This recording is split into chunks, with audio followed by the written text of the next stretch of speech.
Hello, good evening, welcome to UPfront. My name is Raymond Akwa.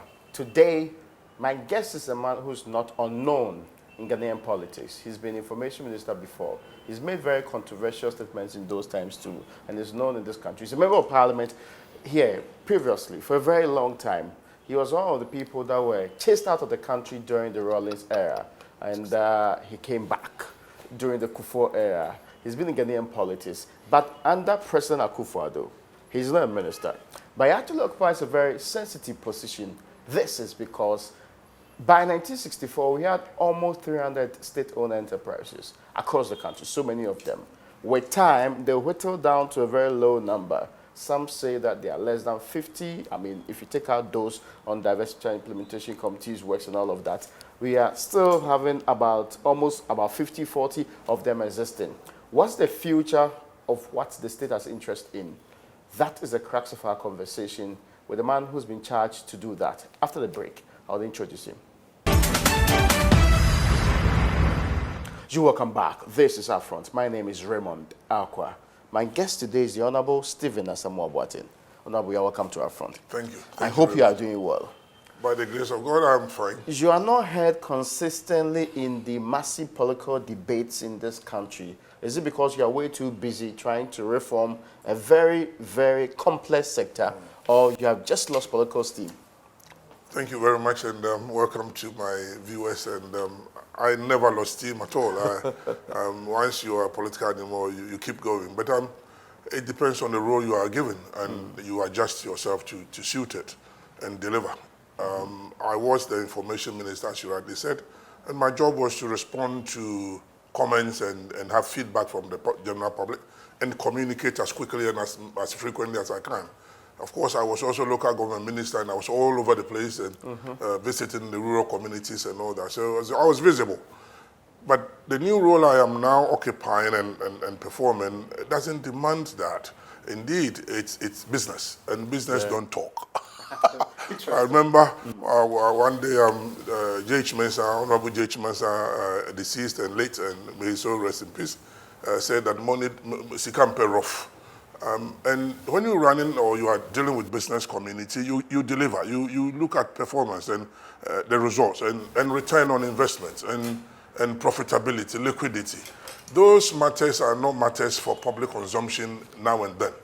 And especially with the state investment that we put in, I had to be quiet. I have to keep quiet, get my head on the ground, get the job done, do my coordination, and also don't talk. Because you never know what you say in the business community may not like it. I see. And it might damage an investment. It might do so. So you have to be careful what you say.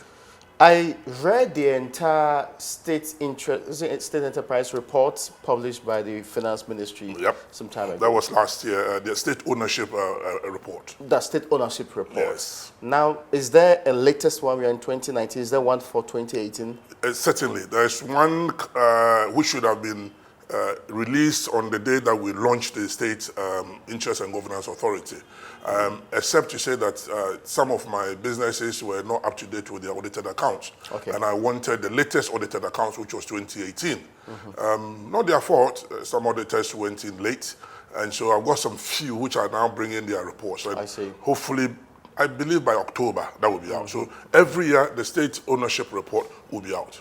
That's interesting to know. It's something that we'll be following keenly to know what will change between the time that, and what will change is because there's a shift from state enterprises and diversity and implementation committees to what we're currently supposed to be the State Interest and Governance Authority Act. I'll let you explain, beyond the name change, what this really means. Thank you very much. It's a very important change, and it's also a game changer, I say. The whole idea about state having its hands in business didn't start now. It started, from what I know, during Sir Charles Arden Clark's time, when Ghana Cocoa Marketing Board was set up. Indeed, that propelled the whole cocoa industry and became our #1 export. And it's a way to market it and the way they help the farmers and all that. And it was a state which was involved. Then, of course, you run down, you come through the GNTC era, where the state also got involved in running these Ghana National Trading Corporations. Then you went to the GIHOC era, and then you came to the state enterprises era, where every business. And of course, the regional development corporations, you remember? Okay. So it's gone through some series of changes here and there, but there were some few missing links. And this is what the State Interest and Governance Authority seeks to address. Okay. First of all was the ownership. Who owns these enterprises? And if you look at the previous ones, they set up their businesses and have management running it, and the politician, either in the presidency or a minister, as and when gets in and go out. But when the politician gets involved like that, they're also busy with other things, policy matters. And then it sometimes conflicts with operational matters. And then they redirect. Then you then find the caliber of people you are looking for to run a business not available because they don't like too much control. And they want to run the show. But then the state also feel they should get involved. So there was those conflict areas. Then, of course, it's a question of who owns. And so in 1993, a new law came in where the ownership, not all of them, but most of the SOEs or the state-owned enterprises, then rested with Ministry of Finance. But even there, you see that the share certificate, which is the proof that you have the shares, they didn't rest with finance. It rested with Controller and Accountant General. Really? As of today. Really? So you can see two bodies holding it. Of course, the controller is the accountant or the finance minister. But whatever it is, it also gives another power to somebody. And then, of course, the ministers were also around and also have control. Then, of course, you have the appointing authority also have control. Then you have the State Enterprise Commission then also have some leverage over them. So you have a situation where you put an MD or CEO there, and every now and then somebody wants them. So the focus sometimes was not there. So the performance didn't happen. There are so many reporting structures that the person's confused as to which direction they are going. So that was something that we needed to address very quickly. And also the coordination. So there was no managing the coordination from the ministers to the appointing authorities to the management and the board. And so that is what this authority is trying to address, is the ownership. I see. Centralized ownership, where the shares, and indeed one of the clauses, if you read the object, talks about the holding, the administering, the disposal, and the management of the shares. But that's interesting, because is the authority now going to be in charge of all state enterprises? That's the conclusive matter. Conclusive matter. This is regardless of the fact that currently there are ministries that are directly in charge of some state enterprises. Will the ministries be on top of the authority, or they will cede control of these institutions to the authority? Well, the law is quite clear where the shares reside, which is the authority. I see. In terms of its management, you have no choice but to make sure that the minister's angle, which is really important, is the director, is the policy director. Okay. At that level, cabinet, and then, of course, the ministers in their ministries would decide what is the expectation of those entities for the government. They'll come up with what we normally will call the letter of expectation. Once that is done, then it is left to the authority to ensure that the expectation is implemented. Okay. So the operationalization, the financials, the management, how they set up, the HR aspect, technology, whatever comes together to make sure it's actualized is the work of the SIC. So there's no competition at all there. Okay. What I need to work out with my team and the authority has to quickly put together is the LI. The legislative instrument must come in where it spells out the boundaries, so that everybody knows their core mandate. And is it being worked on? Yes, it is being worked on. Is there a timeline specifically for its display?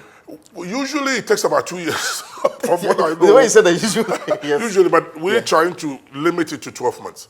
But also, you see, you need time to work the law and see gaps and where are the shortfalls. Yeah. Then the LI can address that. But you can also foresee certain things and put in place. So we've got a team working on the LI.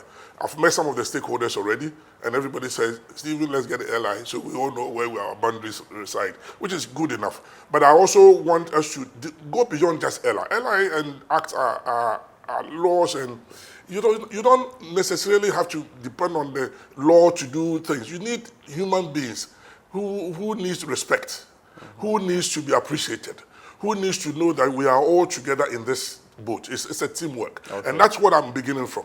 I need to work the soft side of people, that we respect each other, we all have a stake in this enterprise. It's not somebody going to control somebody. I think the impression is that, oh, you are the top, so you're going to do that. No. It's rather a servant relationship. I see myself as serving them. I provide the base on which they come to me if there's a problem, or they come to authority if there's a problem, and also to provide a buffer. Because, as I said to you, authorities are everywhere. Coordination, and minister wants them, parliament wants them, appointing authority, the presidency wants them, finance wants them. Yes, with this authority, we will be relating in such a way that if there is a problem, the authority steps in and provide a cover or a buffer, so they can concentrate on the job. And then we will provide the reports around, and we answer. It's interesting basis, but let me get this clarified. You have a mandate that's supposed to stretch a certain grouping. Specifically, how many state enterprises are we looking at? And how many joint ventures are currently in existence?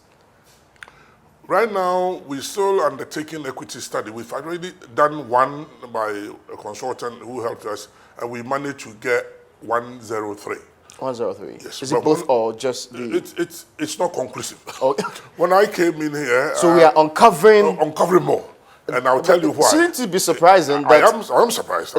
We should have a list that's regularly updated. I wish for it to happen. It will happen at some point. But don't forget, we're coming from a stage where nobody took government business seriously.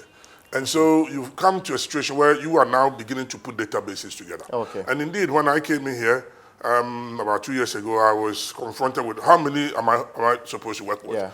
I was told, I realized it was 44 SOE. That's 44 solely 100% owned. Enterprise. Then there was 40 JVCs, so joint venture companies. And 84. 84. You know. So we kept on officially quoting 84. Then we began to unravel others. I particularly was intrigued to know what's happened to the Abeyime rice project, which I know as a minister then, Honorable Kwashiga, the late Kwashiga, his soul rest in peace, was pursuing. Because that was a state money went in there. Then I pursued and I realized that nobody was following it, so people have taken it. And we know Abeyime because it's topical. People went to jail for it. It is topical. It is topical. And how a state would leave its assets to be rotten or forgotten, I haven't got a clue. So we pursued it. Now I know that the state is taking interest, and now the matter is before court because others are disputing. Because if you leave it to follow for a long time, people will encroach. And when they encroach and you come back, they fight you. But I see. But it's in court. So that alone told me there's more to it than the 84 have been given. So we commissioned the equity report with Ministry of Finance, and we got 103. As I speak to you now, we are not even sure because not all of them responded. So I'm going to get a team on the ground which will go physically. Inspecting institution by institution. And we would identify. If you prove that it belongs to you, fine. But we believe it's a state property. Okay. If you don't have a proof, then we take it. And that's where the DIC also come in. Oh, I see. So I am beginning to take a hang of what's going on. It's interesting to know how you go with, maybe at the end of the year, we get to know the exact number that's currently in the country. I hope we can, because one of the areas we have to work on is asset registration and data management. If somebody asks me, how many have we got, I must like this pull something out. And again, it can even be shared on your website so that people can independently check this consistently. That's true. I've just got my website uploaded. We used to have the State Enterprises Commission website, but because of the changeover, it was under construction for a while. But today, I've got it. It's www.siga, that is siga.gov.gh. www.siga.gov.gh. That's the website. It's operational now. It should be operational it's operational now. It's operational. I want to be sure that the website is actually operating as we speak. I've been busy, so I haven't gone on it, but it should be operational. You can check for it. Okay, I'll be able to verify that in a second. Now, there's a point that ought to be made here. Was this in the offing prior to this government coming into office, or this is just the ingenuity of this government? Both. The whole area of the state enterprise restructuring has gone, as I began by telling from Ghana Marketing Board. For a very long time, throughout our history. Every government tries to do something. To do something. It's always a murky area. Exactly. And as in Ghana, we say, sometimes they say, government business is nobody's business. Yeah. So really, the government starts something happens, they abandon it. But this government has come in and taken serious view of this. That is the difference. It's the one I'm working on actually started in 2013, 2014. The World Bank did a report. Okay. And in that report, then gave a clear indication that the state entities are not being managed properly. And indeed, that's why they're not making profit, and they're not declaring dividends. And so we pump money in or we invest money, there's no return on it. And of course, some of them bring debt. They incur a lot of debt, like the energy sector. Yes, that's true. Levy. It's a point I want to raise later on. VRA. And I keep on, before I came here, I used to ask the electricity company limited, I said, excuse me, you are running or you are selling a product everybody wants. In fact, during the doom show and the light goes off, everybody goes very sad, very depressive. And then when it comes out, or it comes on, you see the children, hey, everybody's, so it brings some, so it's something everybody wants. So how come you are running or you are selling a product everybody wants, you are making losses? How come you're always in debt? That's it. It doesn't make sense. It doesn't make economic sense. But then I began to go into it. And when you go into it, there's various things that inhibit them from turning over the business. And it's, one of them is nobody's paying the rent. The bills. Nobody. No, that's a very heavy word. Some people are not. Some people are not paying. Some people are not paying. Illegal connections. Including government institutions. Exactly. Okay. Because government institutions believe that we are a government. We are part of the state. We are part of this government. So why am I supposed to pay electricity? Owners don't pay. Exactly. I see. So those are the kind of areas you have to look at. But apart from that, also is the tariff regime, because you are selling a product that you don't have control over it, of the price of the tariff. It's determined. So the PURC come in. Yes. So those are the areas that I'm going to look at and with the authority, so that we can get the ECG, for instance, back, or Ghana Water, for instance. And also its operationalization. Is it a case that we should have a centralized group sitting in Accra and all over the country, or we break ECG down into regions or zones, so that they can deal with it and exactly. submit reports? So if I'm supplying electricity, I know the electricity I supply to Greater Accra. There's a meter down there. So Greater Accra, this is what I've got, the megawatts. And you have to sell to the customers. Get me my money. So I don't get there. And they will be competing against each other, and the competition will bring efficiency.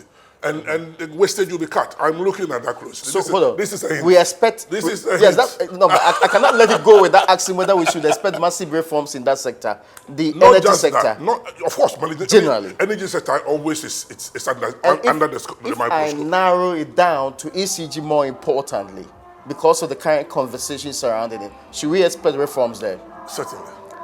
I can't go into detail because these are my own thinking now. I get you. But I need to sit down and get it through to the level of cabinet decisions and be able to implement it. But you see, I'm looking far ahead. Would it be with or without PDS? We're going into making waters, as you said, it's important. Because it is important in this current setting, I understand. But I would want the PDS matter to be settled in the way it's been settled. Let them go ahead. I want to start with a futuristic and more looking forward approach. But I believe that it's being settled now. Leave that to the appointing authority to do that. But I'm giving you an idea how we can efficiently get it to run and give us what we're looking for. The same with the Ghana Water. I mean, you are selling a product, everybody wants water, but you're making losses. Why? They say they are people are illegally connecting. People are and the leakages losses. exactly. Well, but then the percentage of the commercial losses, we should look at it. Yeah. So those are the areas that mindset of the private sector or a commercial mindset must be brought in. I am getting your point. I also know that you belong to a political party that's running the state now that has an ideological leaning in this particular case. Are we going to predominantly bring in private sector participation or sell off many of these state assets? It's important. It's important. I mean, my party believes that government should not be running businesses. Yes. It's been a philosophy over ages by the J.B. Dankwa and Professor Busia and co. And I still stand by it.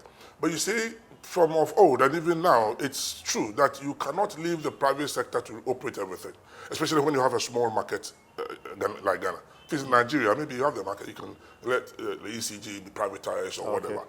But here, one is the market size. Two, it's also the strategic areas. Sometimes government is so strategic. Relevant, exactly. The energy is so relevant. Without energy, forget about what we are doing. So government must step in and set the standards. And there are areas too that, you hang on, do we have to be the sole owner of this business? No. Get a private sector. So I am going to try and find a way so that the authority classifies businesses in terms of what do government hold manageable. I don't know. Maybe now I'm picking 103. We might say, well, let's start and see 30 of them. Then the rest, hey, middle class.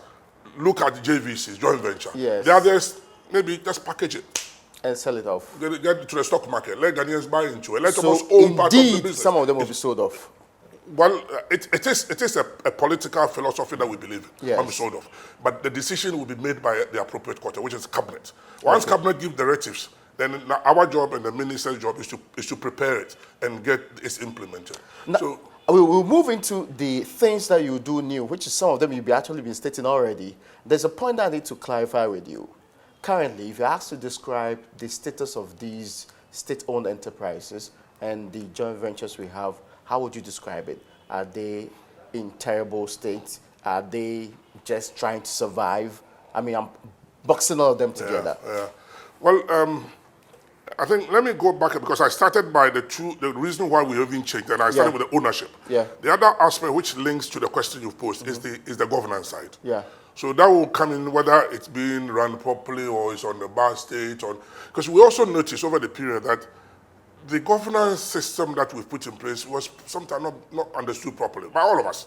As a nation, we are not used to, look, this is the board. Let the board make the decision and then give you a strategic direction on finance, on strategic planning, and look at the budget, and then direct you, and then you management implement it. Okay. But you have a situation where board, sometimes they want to physically go in there and run day to day if you're not careful. A board chairman who's overbearing can want to step in. Because he believes that ultimate responsibility lies with him. Exactly, because as chairman of the you board, read even the audited as board of directors. Look at the audited report. The audited report, the first responsibility is on the board. Yeah, that's true. So I'm a board chairman, but I'm not supposed to influence the day-to-day operations. Yet when there's a problem or I'm you supposed go to wrong, respond to it. I end up in court. Yeah. So we need to find that the corporate governance that suits our industries. And it's common knowledge everywhere that good corporate governance enhances productivity, enhances profitability, liquidity, everything. So it's not rocket science. It's not something we're going to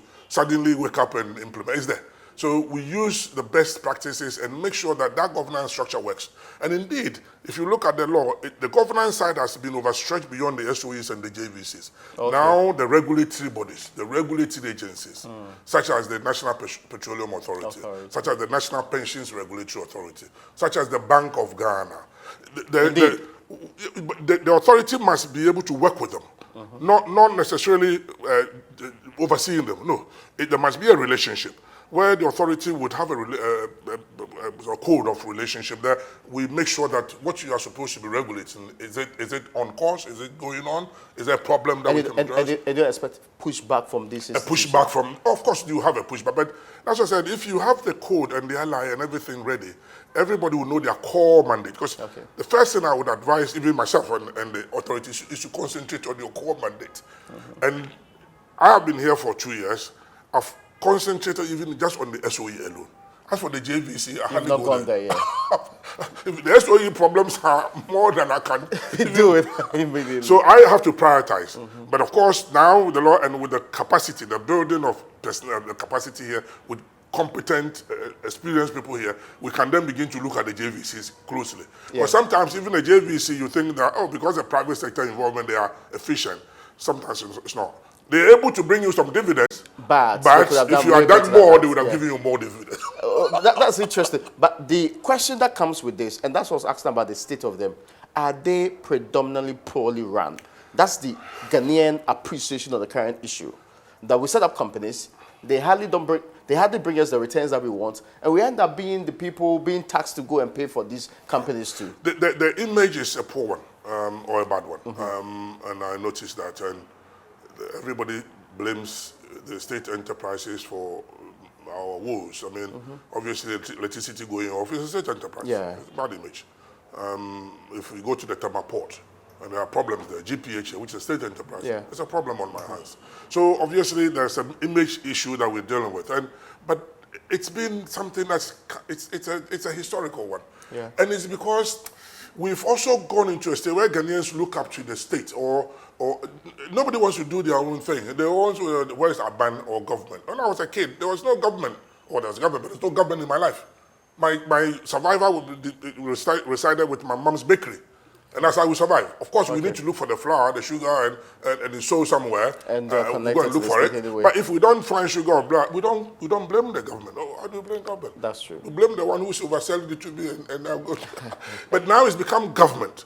And of course, once something happens, then it shows that government is not working, state enterprise is not working, so the image becomes bad. Okay. So what we need to do, authorities to do, is to begin to engage with the public. But have you found out what the main problem with these companies are? What do we know what the main problem? I know. I mean, I've worked it out within 2 years. I've worked it out. I see. One is also our own. We don't pay our bills. One of the problems. Everybody wants to blame somebody, but they don't want to pay. That's number one. If we pay, that will solve one of the problems. As I said, even MMDAs, that's number one. And then individuals, that's number one. Number two is also the structure. The structure, and that's why this law is trying to... The governance structure, that's how I address it. Then also, number three is the ownership. It must be known that, look, every report, everything must come from here, so that the MD or the DJ or the CEO has time to go and do the job. Yes, okay. Rather than being run around everywhere, every day. And then there must also be a buffer. And this authority hopefully should also provide a buffer so that a CEO, for some strange reason, sometimes you may stamp on somebody's foot in the past and say, oh, if you're not careful, you're removed. Because you're appointed and removed. Oh, okay. It's an appointed authority. Yeah. But the authority can step in and resolve matters. And resolve matters. And sometimes, and it's been working over the past 2 years. I have a couple of suggestions on places you need to resolve immediately, but you continue. Yeah, I know.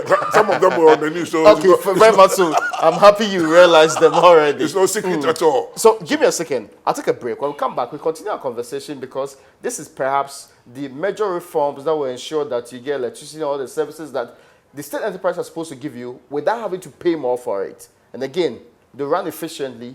Then we can all go to sleep, mindful of the fact that our state is running well. After the break, we'll continue our conversation. You're welcome back. This is UPfront. My name is Raymond Alqua. My guest today, the Honorable Stephen Asamoah Boateng.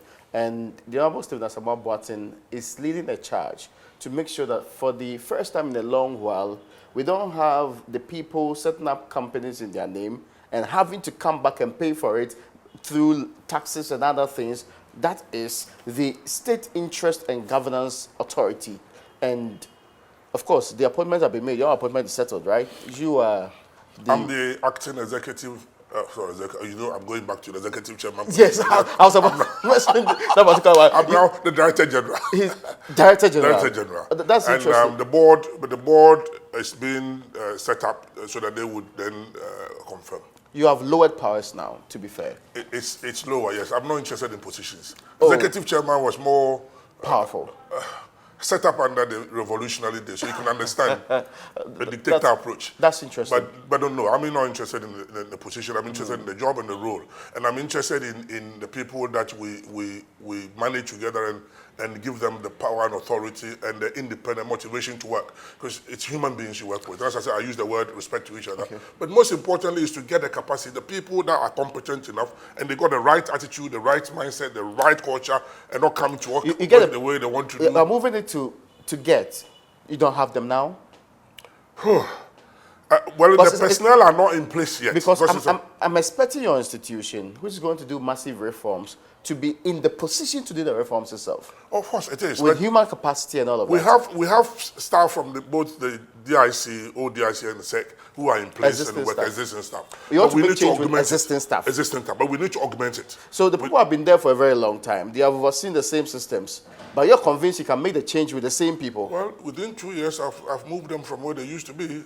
I'm telling you, I work in there and they all move. I see. And they know I stay here to whatever time, and they stay with me. And you come in at the time you have to come in. So they're all learning new tricks. And that, look, it's not the old government business, it's nobody's business. It is our business.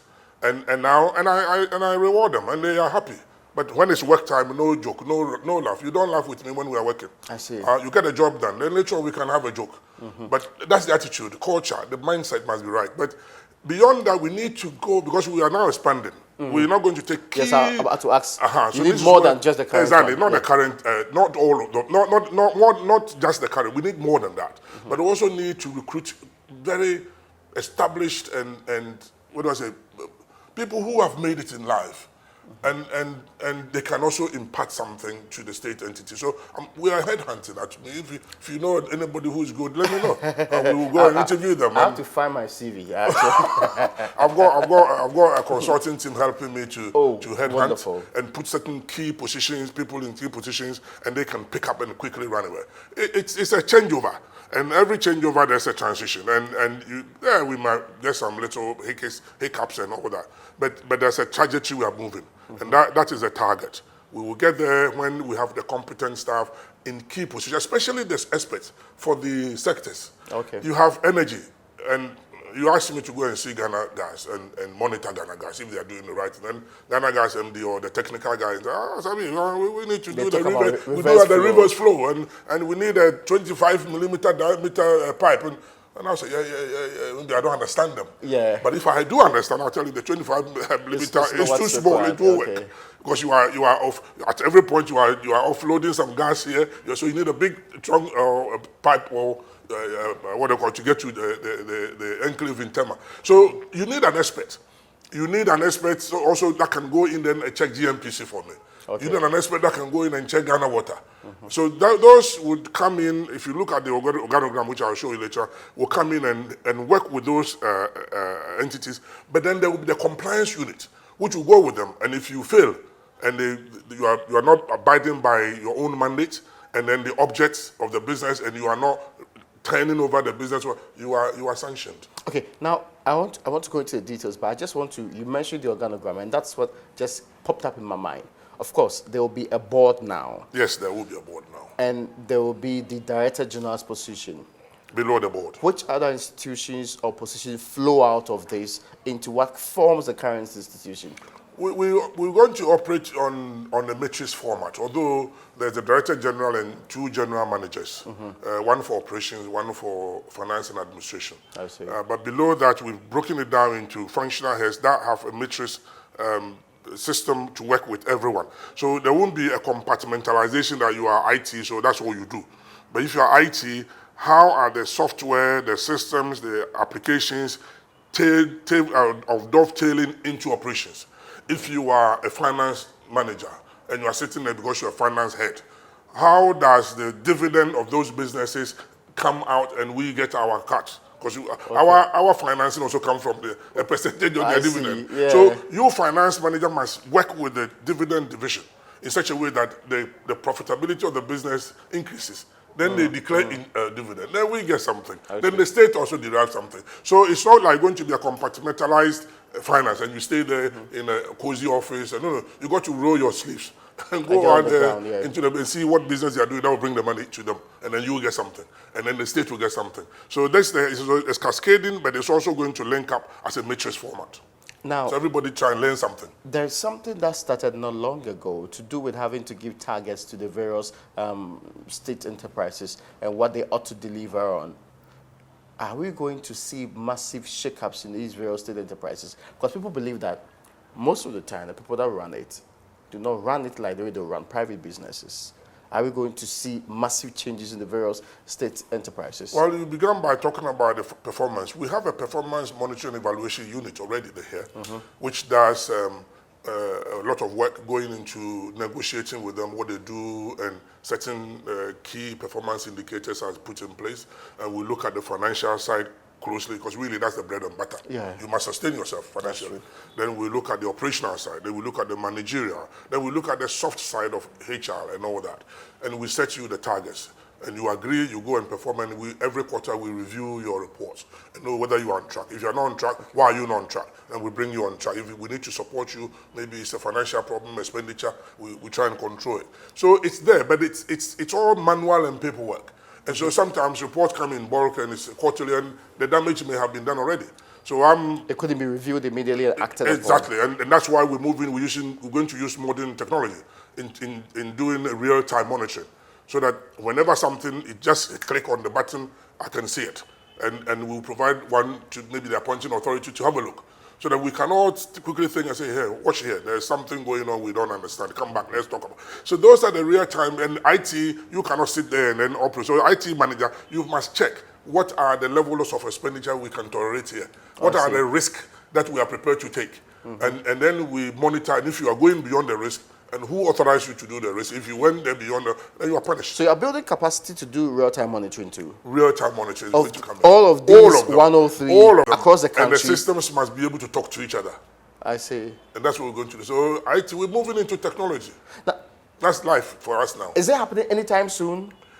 Is the infrastructure already in place? We have already started looking, and some of the SOEs already operating on those infrastructure already. So it's just a question of updating and connectivity, and that's it. And then having a center to manage them. So it's there. But now there are more technology in town. You can be, I'll be somewhere and I'll be running a business on my mobile phone. Certainly, and be getting the updates. And getting the updates and sending reports and all that.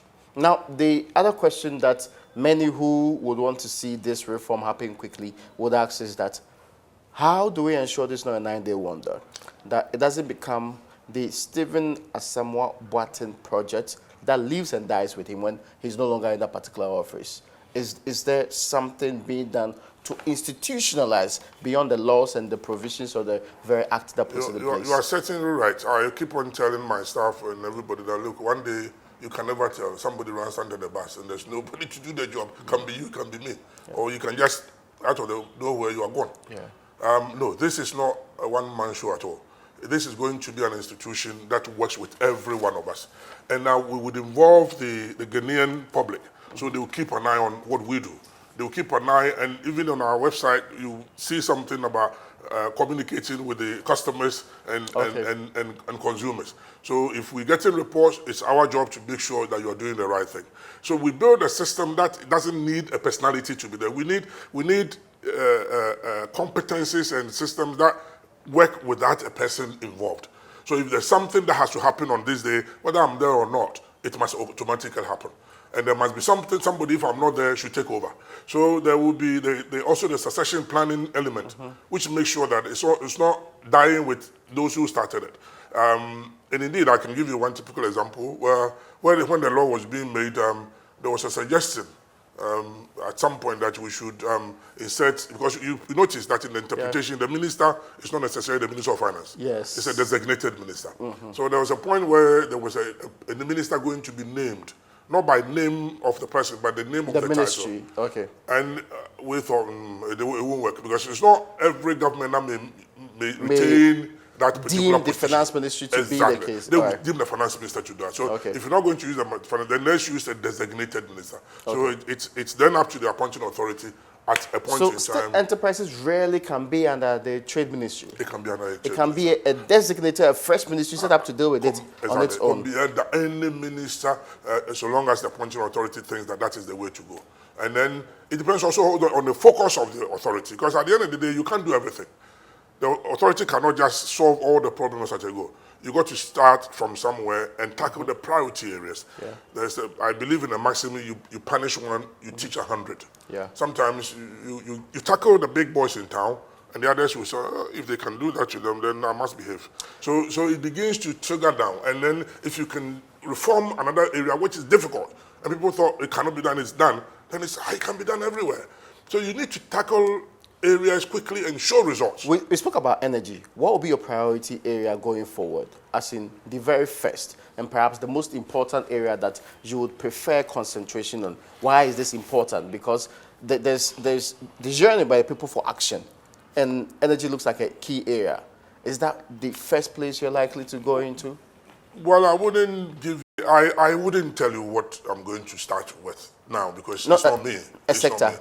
I'm not saying mention the company. I know, but I won't. I won't, because I am. Give an indication so that we can be sure that this is. Then you start measuring me from what I've just said. Yeah, but maybe that's then what my we team tend comes to in. Maybe I get my functional heads to come in. We sit down together and say, "Oh, no. Mr. Director General, you have this idea, but we think let's go here first." Okay. So wait for a while. Very soon I'll come back to you, and you will come back to me. So from now to what time should we expect results? Well, results depends on what you're looking for. For me, results is number one, making the capacity of the enterprise solid. That's number one result. I need to turn around and I see my monitoring evaluation it's working properly. Okay. See my compliance unit working, the governance side working. I see the investment and divestment working, and the restructuring going on. So once I get the team, that's number one result. It's the establishment. Then number two, I would say probably it's also the ownership. It's managing with the other entities, making sure we are working together as a team. Because you don't want to conflict areas where it drags you back. Then it becomes, you can't work with a conflict That's zone. true. So that, for me, will be a success. And it should be a success for all of us. But when there's peace, we can actually work some few things out. How are the current leaders? Then I'm going to what the enterprises do. Okay, yes, that's so what, that's what you are interested yes. in. And I began from somewhere else. Don't worry about me. So we will do our homework. That's number one. Charity begins at home. I have to make sure that our team works so that, as you said, it doesn't become me, Asabi. It becomes a team of people here and an authority with a mandate to accomplish something in the future. Then we look at the wider area.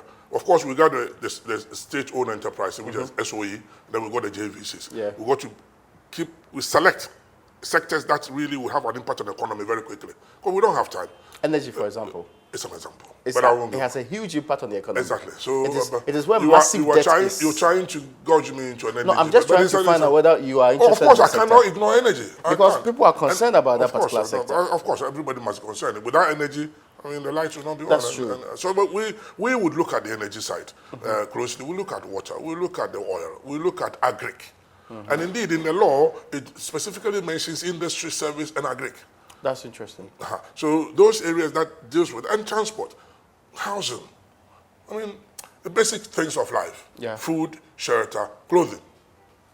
If we ignore that, I am going to concentrate. If you get the food right, people are fed, they got enough raw materials to feed the industry with one district, one factory coming up, then I know there's something starting from the rural communities, and that will help me. So the energy also comes in, because without the energy, one district, one factory will not work. This is the dawn of a new period. Certainly. Are we going to see, for example, a bold decision like, well, let's clear the slate and start afresh? Interesting question. I don't know whether you've been reading my mind, but it's something I put to the authority responsible for appointing me, and also my colleagues at the finance ministry. It's a paradigm shift. It's a game changer. And are we going to leave these entities with overhead debts or hanging? And I think we should help them. We should relieve them and clear the table and let them start afresh. But of course, it's not going to just wipe off all debts if it's a bad debt. Including the fraudulent that's what I'm coming. Yes. It's not going to be fraudulent debt. If somebody owes a state and they have not paid, we will chase them. These days, I may be even a debt collector. That's interesting to know that. But I'm already doing that because the DIC has come under me now. Or it's come under the authority. And DIC, there are people who have purchased properties and assets of the state and have not paid up. If you are not paid up, why are you holding on to state assets? Are they being chased equally? Pay up. You have to pay up. One of my entities, I would name that one, a trade fair. Yeah. I went to Ghana Trade Fair, it was like, oh my God. It's a sorry state of what it used to be. When I was a kid, I came to Ghana Trade Fair. I'm a village boy, so I never had come to Accra. But one day I came to Accra and we went in March, it was Trade Fair, lights everywhere. I've hardly seen lights like that in my village. In Konongo, you see the mines. The mines have lights, but in my house there's no light. Don't worry. And we saw lights flashing everywhere. And it was fun. It was good. Kids enjoyed it. I grew up Trade Fair. Where is it gone? It's gone. And those who were sitting there were not paying their rent. Tenants were just misusing the facility. So the new MD Dr. Agnes said, "Do comes in. Agnes, we talked about it. Lock the place up." And they will pay. And they did. She locked up and they started paying their rent. Oh, they started paying their rent? All them did. In 1 week, we collected almost about 300,000. Oh, and they were not paying before that. So have we... A change of leadership. Is it the backlog or is the fresh one they are paying for? Backlog, and they pay the current ones. And the backlog, we are still pursuing them. And now they know if they don't pay up, they're gone. So what you've explained is that clearing the slate and clearing the debt of these enterprises does not mean that the fraudulent ones will not be pursued. At all. For the fraudulent ones, criminality will be investigated by the authorities and do, but it's the genuine, and some of the debts are owned by the state themselves. The state owns them. It's your own business. If you then recapitalize, because you've hardly capitalized them. Is this something that we are looking at too? Closely. Recapitalization. I seem to have got some backing from the president himself.